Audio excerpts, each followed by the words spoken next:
oleh Indonesia dan juga internasional begitu banyak. Bahkan dia menjadi wali kota termasuk yang terbaik di dunia.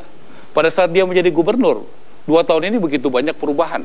Makanya Mas Fadlion juga mau mendukung kan menjadi gubernur. Kan begitu, kalau rekornya nggak bagus di Solo nggak mungkin didukung. Nah, jadi jelas menjadi gubernur dia juga melakukan perubahan. Ada bagaimana kartu Jakarta Pintar, kartu Jakarta Sehat. Bang Fadli? Saya kira betul. Kita tidak ingin pemimpin yang ambisius. Apa ciri-ciri pemimpin ambisius itu? Dia belum menyelesaikan tugasnya, tetapi kemudian mau tugas yang lain. Ya kan? Dan itu yang saya kira sedang dihadapi. Kalau misalnya janjinya 5 tahun, ya 5 tahun diselesaikan. Itu artinya tidak ambisius. Mendukung juga, belum selesai 5 tahun, kita melihat didukung. Karena sudah 2 kali, waktu sekali ya. Kalau mendukung, tidak ambisius kan begitu. Kalau berlawanan dikatakan ambisius. Jadi nggak konsisten juga gitu. Belum, artinya biar selesai dulu. Silakan Bang Fadli. Nah, kalau kita lihat, ya kami mendukung. Dengan waktu itu komitmen akan 5 tahun. Kan? 5 tahun. Di Solo belum selesai. 5 tahun. Di Solo tapi kan sudah pernah sekali. Terus kita menghadapi Jakarta. Jadi pada saat tertentu bisa dimaklumi, saat yang lain tidak. Masalahnya begini. Ada satu masalah. Ya. Masalahnya adalah kita membutuhkan ketika itu di Jakarta. Dan kita belum tahu banyak ya. Ternyata belakangan baru kita tahu di PAD di Solo itu ternyata menurun di era pemerintahan Pak Jokowi. Kalau nggak jadi wali kota terbaik di dunia. Nggak, itu kan karangan aja. Kalau itu kan karangan. Coba dari tanya warga LSM. Solo dan rakyat. Silakan. Oh, jelas itu. Tapi kalau kita lihat dalam hadiah mayor itu kan itu bukan satu institusi yang ini ya. Semua orang bisa. Saudara Ara ini bisa jadi anggota parlemen terhebat di Indonesia, bisa. Ada institusinya. Rakyat yang menilai.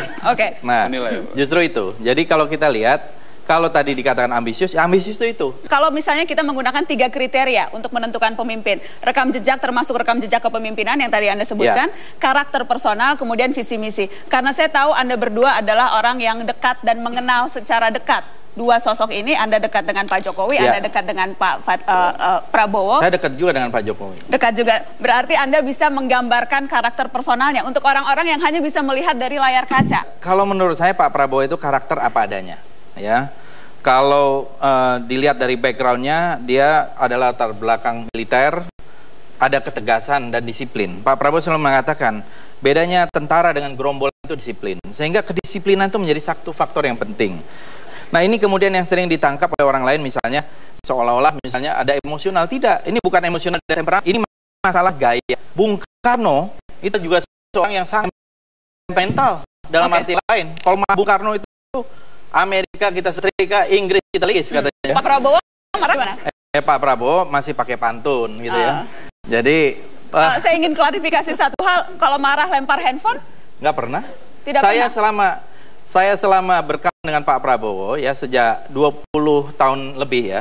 Waktu itu sama-sama kenalnya dengan saudara Anies Baswedan. Karena ada mengatakan itu terkonfirmasi lempar handphone. Tidak. Jadi saya tidak pernah misalnya marah atau apa, apalagi secara fisik tidak pernah menyentuh, itu tidak pernah.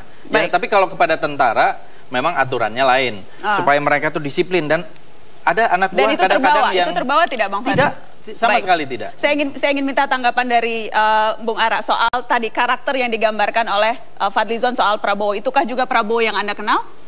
Saya kenal Mas Prabowo waktu tahun 2009 kita bekerja sama ya, sama-sama dan berkomunikasi juga.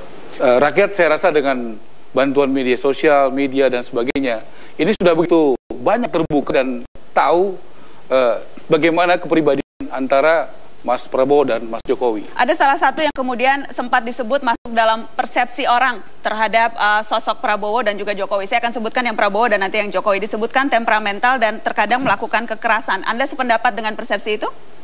Persepsi itu di publik jujur ada. Ya, jujur artinya berkembang ya. Tapi benar apa tidak tentunya kita serahkan kepada publik. Tadi saya sebutkan persepsi orang, isu negatif terhadap Prabowo, isu negatif terhadap Jokowi. Yang saya ingin minta juga tanggapi adalah bahwa ia disebut capres boneka dan tunduk pada kepentingan asing. Jangan jawab dengan statement, dengan tindakan. Kalau enggak waktu diberikan bantuan asing tapi ngatur-ngatur, harusnya dia terima. Tapi dia berani menolak. Saya rasa itu adalah sikap. Makanya Jokowi ini kan betul tidak banyak bicara, tidak jago pidato. Saya rasa rakyat hari ini tidak perlu pemimpin yang jago pidato berapi-api seperti itu. Dia butuh pemimpin yang bisa bersama rakyat menyelesaikan masalah bersama rakyat. Itu yang dibutuhkan rakyat. Saya sependapat ya. rakyat itu membutuhkan pemimpin. Memang kalau style boleh tidak lembut, boleh keras, boleh berapi-api, boleh lunak. Ya kita masing-masing juga beda-beda stylenya. Tetapi masalah visi, misi dan program itu seseorang itu wajib, apalagi pemimpin, dan artikulasi, karena dari pemikiran menjadi kata-kata, dari kata-kata menjadi tingkah laku menjadi habit, karakter, dan destiny gitu ya. Jadi kalau kita lihat, tidak mungkin seorang pemimpin itu tidak mempunyai pikiran. Nah, pikirannya ini apa? Ya memang kemarin ada tulisan misalnya ya, tetapi apakah betul itu visinya Pak Jokowi? Karena ada juga yang menyatakan itu mungkin bukan pemikiran beliau gitu ya. Tetapi kalau kita lihat, jadi harus nggak percaya pemikiran Pak Jokowi? Bukan, maksudnya soalnya ada tulisan yang sama pada hari yang sama ya, gitu dari Pak Beni Susetio. Nanti kan kita ada debat pada saat waktu itu, kita akan lihat lah pemikiran-pemikirannya. Nah, ini. Tetapi rakyat juga mesti tahu tindakannya. Ya, misalnya Pak Prabowo, apa yang sudah dilakukan untuk pemberdayaan ekonomi kerakyatan? Misalnya contoh seperti itu. Apa yang sudah dilakukan untuk pluralisme? Bagaimana? Kalau Pak Jokowi jelas bagaimana soal pluralisme, dia bisa mempertahankan Lurah Susan dengan profesionalisme. Bagaimana dia memilih orang di jabatannya? Bukan karena Lurah Susan, bukan karena agamanya apa, bukan karena sukunya apa, tetapi karena kinerja dan prestasinya. Itu pemimpin yang dibutuhkan Indonesia. Itu tegas.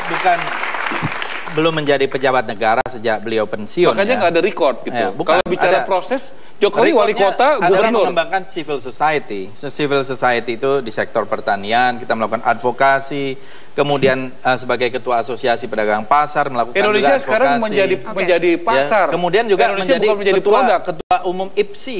Ya, dari buah, sayur semuanya import. Ya betul. Jadi apa yang dibuat itu yang melakukan adalah pemerintah, bukan siapa-siapa. Gitu. Jadi pemerintah yang melakukan import karena produksi kita kurang.